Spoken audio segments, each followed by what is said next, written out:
All right, music fans, welcome back. Harmless Dave here, talking about some music stuff and some stuff that has to do with a looming emergency, folks.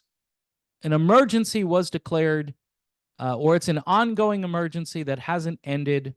And of course, I'm talking about this stuff in real time for a few real people out there, just like you and just like me. Kind of a slow day in the music world. And so here I am doing a somewhat non-music related topic for sure. Um, I do have a little bit of music to share with you, though. This is Colin James and his album Chasing the Sun. Best album cover ever. Just,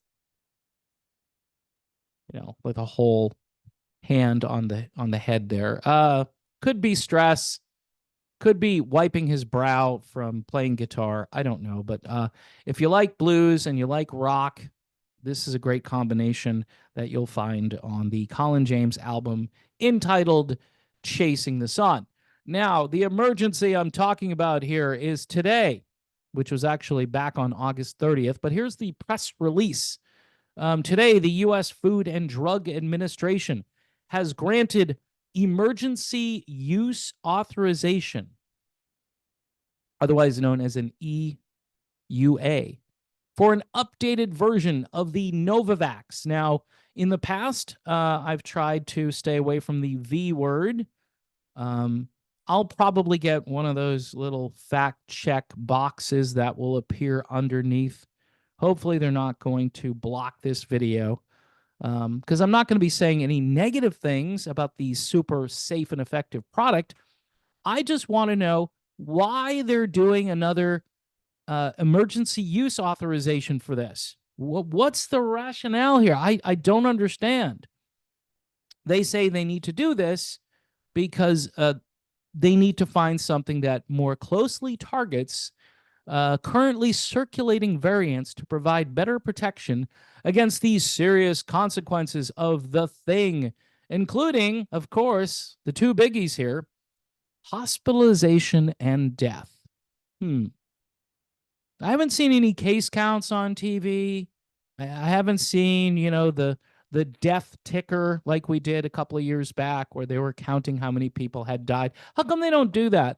I mean, if they're still declaring emergencies here, they say right here, emergency. Why do we need an emergency authorization for this product? All right. And by the way, the updated thing here is authorized for use in 12-year-olds. Yeah, individuals that are 12 years of age and older. It includes a monovalent component that corresponds to the current variant J1.1 strain of the SARS thingamajig. All right. So you've got these people who think they're really smart. Peter Marks, who's a PhD and MD, and a few other letters I'd like to put after his name. He is the director of the FDA's Center for Biologics Evaluation and Research. He says this particular thing continues to be a very real risk for many people, and we encourage individuals to consider getting an updated you-know-what. Today's authorization provides an additional option that meets the FDA's standards for safety, effectiveness, and manufacturing quality needed to support emergency use authorization. Can I just posit something here, which I don't know if people think about this, but okay, so you've got this new variant, right? The JN.1 strain, right? It's the JN.1. So how do they know how to formulate something in advance for something they've just discovered? And shouldn't there be testing and trials? And shouldn't that testing take a long time? Shouldn't there be a study on if this works? Number one. And number two, how do they know in advance that this variant is going to become the JN.1? Sorry, I'm just so excited that I'm messing that up, but it is the JN.1. How do they know in advance? I mean, this baffles me. And furthermore, I thought they declared this kind of like, it's contagious, it's a problem, but it's not an emergency. So how do they get away with doing this for emergency use? Because they're basically saying, when they, just in case you don't know this already, and people who watch me and other people who are way smarter than me, they know that the only way they can declare this as an emergency use authorization is if there's nothing else that they can use to treat this particular issue with. So they're declaring there's no other way to fight this JN.1. So you must go out and get the new Novavax. That's what you have to do. There's no other way. And so in order to, I guess, get around all of the pesky trials and that nuisance testing, they've just skipped right to the front of the line, and back on August 30th, have essentially just said, hey, we're back, and we're going to help everybody again. It's going to be great. It's going to be safe and effective. It's just bizarre. By the way, this authorization follows the FDA's recent approvals and authorizations of updated you-know-whats for the 24 and 25 manufacturing for other companies, which include Moderna and Pfizer.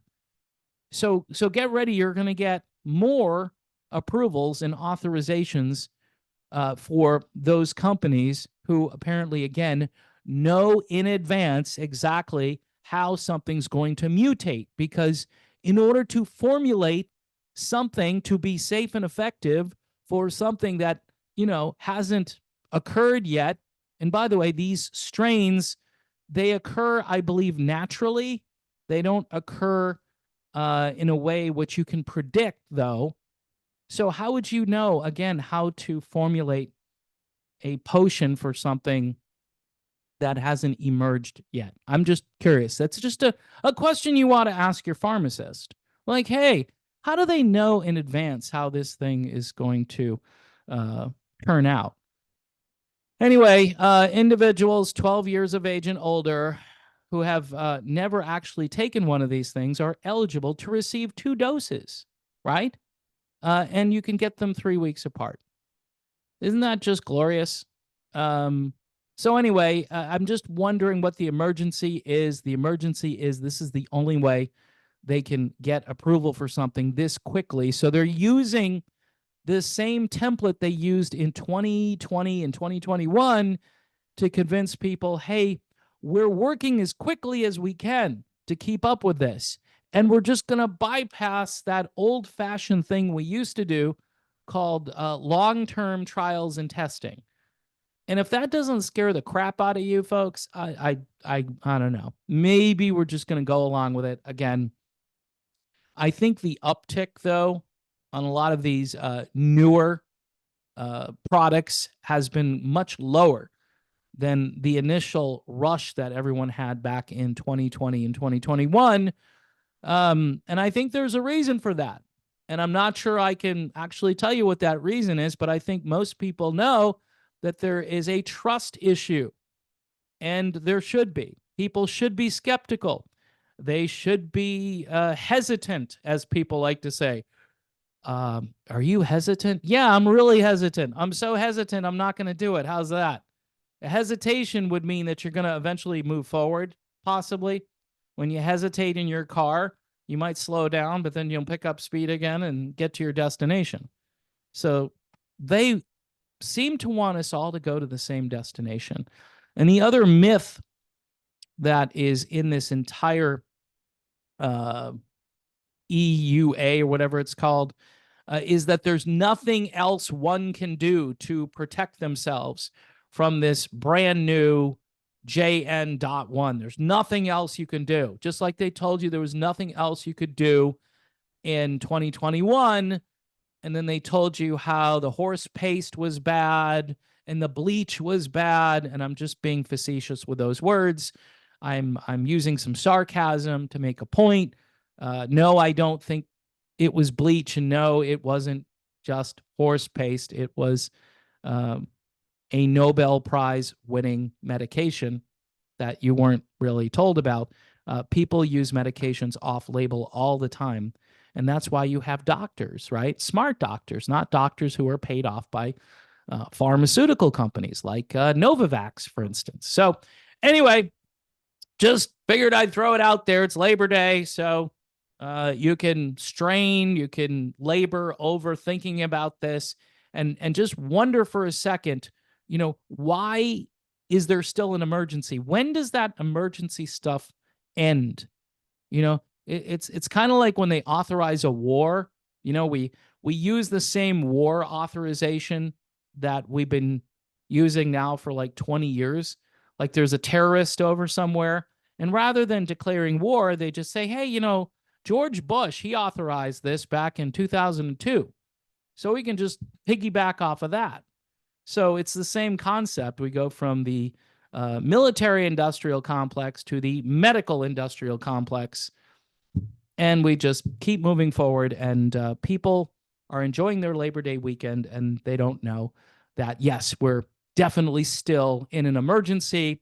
Hopefully, there won't be lockdowns and social distancing and all that fun stuff, because that's so good for humanity. We thrive when we're locked down. So can't wait for that to happen again, right? All right, one more time for Colin James.